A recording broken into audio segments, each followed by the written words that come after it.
Oh, here we go. Here we go. What? Yeah. So we're on our way to the gym. And yeah, we just landed down in Florida. Hey, babe. Hello. So Sam went to the gym yesterday for the first time down here. And today is going to be my first time. And our bodies are a little bit shot from driving multiple days from New York all the way down here. So we're going to have a really long and lovely stretching session first, which is arguably more important than anything else, at least for me, that I do today in the gym. But I'm excited too. It's been, I don't know, a week and a half at least. What do you think? A week and a half? Yeah. Since I've been in the gym? A week and a half. For you, probably too? Yeah. So it's not feeling amazing. Our bodies are feeling a little bit out of whack. But here we are. We're ready for this next kind of... And we're getting ourselves into a routine. Yeah, we need a routine. A movement of getting our nutrition, wholesome and consistent, and just taking that one meal at a time, and of course just gaining our energy back so that we can do whatever we want. Yeah, so we're really motivated to get our fitness in check, get our nutrition right. And it's been a really interesting kind of few days traveling from New York all the way down through the South, and eating all the yummy things and convenient things most of all. So shiitake mushroom gravy and biscuits with eggs is something special. Yeah, we did stop in Savannah, Georgia, and we stopped at the Maple Biscuit Company. It was a Maple Street Biscuit Company. Yeah, shout out to Maple Street Biscuit Company. Wow. Savannah, Georgia, if you're ever there, check it out. They have an incredible shiitake mushroom gravy that I think was the star of the show. I mean, the biscuit was fantastic. Yeah, the gravy was something. Yeah, but that gravy, wow. And we also stopped before that in Virginia at a Persian restaurant that my dad had recommended called... what was it called? Ooh, we'll have to come back to that one. Shamshiri. Oh my gosh. It was out of control delicious. We ate kebabs, kubideh, some jujet. Actually, we didn't order the jujet. We got the tandoori chicken, which I've never seen on a Persian menu in my life, but it was fantastic. But the rice, the dill rice. The dill rice with the lima beans. A work of art. That's my favorite. It was a work of art. That's my favorite kind of rice. And for those of you who are familiar with the Persian cuisine, there's a lot of different types of rices. So yeah. Hello. The dill rice is my favorite. We love the rice, and you can really tell the quality of a Persian restaurant by, on top of a rice dish, there's always some yellow rice, and a lot of restaurants use turmeric to make the rice yellow, but if it's authentic and the food is quality, it's always going to be the saffron rice, topped right on top like a crown. Oh my gosh, it was incredible. So we did have one really other incredible recommendation by my dad, who really pushed us to go to Rumi's Kitchen in Atlanta. Apparently there are 2 locations. He says it's one of the most incredible Persian restaurants in the country. So every day of this trip, I got a text or phone call from my dad saying, so did you guys go to Rumi's Kitchen? And it just was out of our way. We weren't expecting to drive all the way down to Florida. A few days ago when we left, we were counting on loading our cars up onto the auto rail, which we just found out is a thing, but basically they load your car onto the train in Virginia and you ride the train all the way down to Sanford, Florida. So when we got there, the train was canceled. There's only one a day. It was canceled due to some fire on the tracks down somewhere south. And so we just had to make a judgment call and just kind of keep driving. We were only 14 hours away. Only. But it would have, the alternative would have been sitting in coach seats for 20 hours on the train. I'm not the smallest person, and Yeah, a little intense. We just weren't prepared for that. Originally, we had a little, what they call roomette, which would have been interesting, and you know, you could just kind of pass out for the duration of the trip. But anyway, so that was interesting. We pivoted, and yeah, it took us a few days. We got to visit my cousin in South Carolina. She just got to Coastal Carolina as a freshman, which is awesome. So we got to see her, hug her, and then yeah, keep journeying south. So here we are, just pulling up to the gym. This guy's gonna get a little shape up before we head in. Shape up, yeah. I'm gonna get, hopefully this is a new barbershop, and for all my fellas out there who know about going to new barbershops, you know, it can be kind of wild. So you know, we're gonna see the vibe and see what we can do. You know what I'm saying? I gotta, get a little trim up. Yeah, so happy Friday, everyone. This is what we're up to, and just kind of getting landing down here, feeling out the lifestyle, seeing how it's gonna go, and sharing along the way. So is this a welcome to our channel? Pretty much. All right, babe, here we go. Let's go. All right.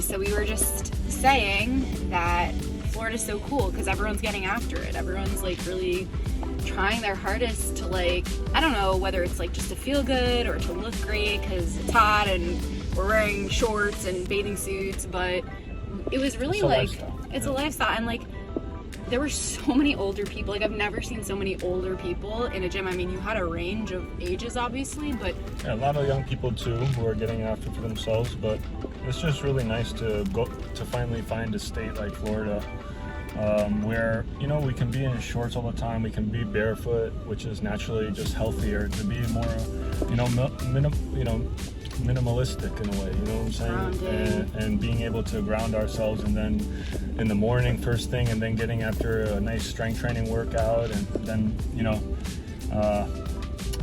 having like more hydrating foods as well, being in a warmer climate, which is really cool. And we're sweating like crazy, yeah, which I definitely don't sweat that easily. I would have to wear a hat because, like, I don't want to sweaty up the machines so much, but I don't have to wear a hat, but I just like stealing your hats. And yeah. Actually, I think Florida is like becoming it's like a hat situation now. Yeah, I also have short ass hair right now, so, you know, yeah, it helps.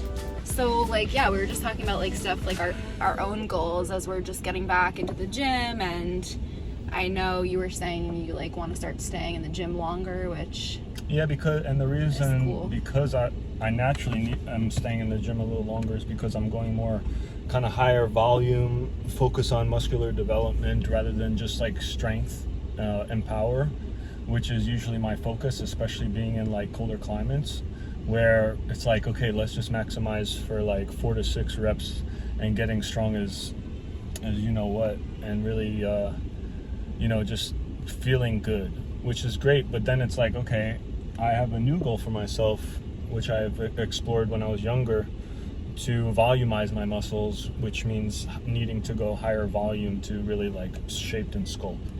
So that's my goal, is to shape and sculpt my body. I guess I'm gonna be doing a lot of cardio while he's doing extra time at the gym. No, it was good. I did a good full body. I think you were focused more on shoulders today.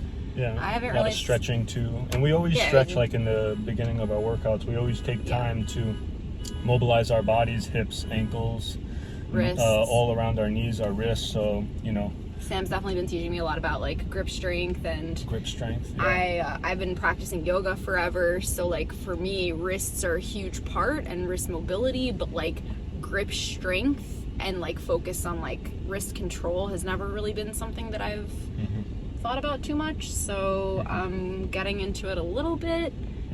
And of course, like in yoga, they speak on like posture and really any type of like movement, you know, specific types of movement or fitness. You're going to focus on posture, but now it's really about like maintaining and bracing yourself in certain positions so that you can really activate the muscle that you're focused on, and then also just having like solid form and not allowing the tension to lead into your neck, your shoulders improperly, or even your lower back.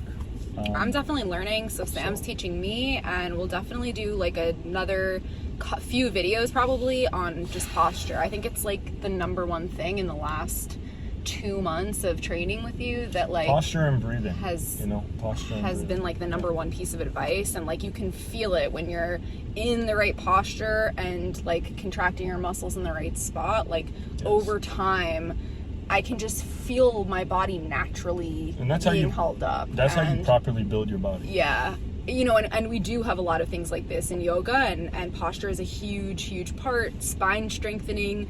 But I've been nursing an injury for the last few months on my left like upper hamstring right under my glute. Yeah, like the And- insertion of her hamstring to her glute. yeah, and so I've been focused more on strength training, not as much on my like Ashtanga yoga or Bikram yoga practice. And so my posture had suffered initially quite a bit, and you can feel it, especially because I work from home on my laptop. You're hunched over all day.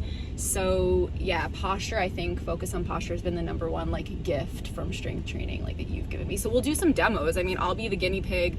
Sam will demonstrate on instructing me, and we'll show you guys what we're talking about like in the future coming videos. Mm-hmm. So anyway, great gym session. Feels incredible to be back. I'm sweatier than ever. You seem just as sweaty as usual. But this Florida heat definitely hits different. It so definitely hits different. yeah, so we'll Which keep is you nice. guys Pushes you harder, and it makes you like, I don't know, it's easier to warm up, of course. Like you feel kind of ready to attack your workout faster, yeah. which is really nice. And it's just like this, I don't know, I think it's also just a lot of motivation in the air for both of us. So Yeah. we're ready to just like keep getting after it. Yeah, and now we're off to REI to get some new sneakers because we threw away half our stuff moving down here. So gotta go get our gear. And maybe we on talk point. about like in a future video why we're going to REI rather than just going to like a typical mall. Yeah, well maybe we'll show some of like how we're picking out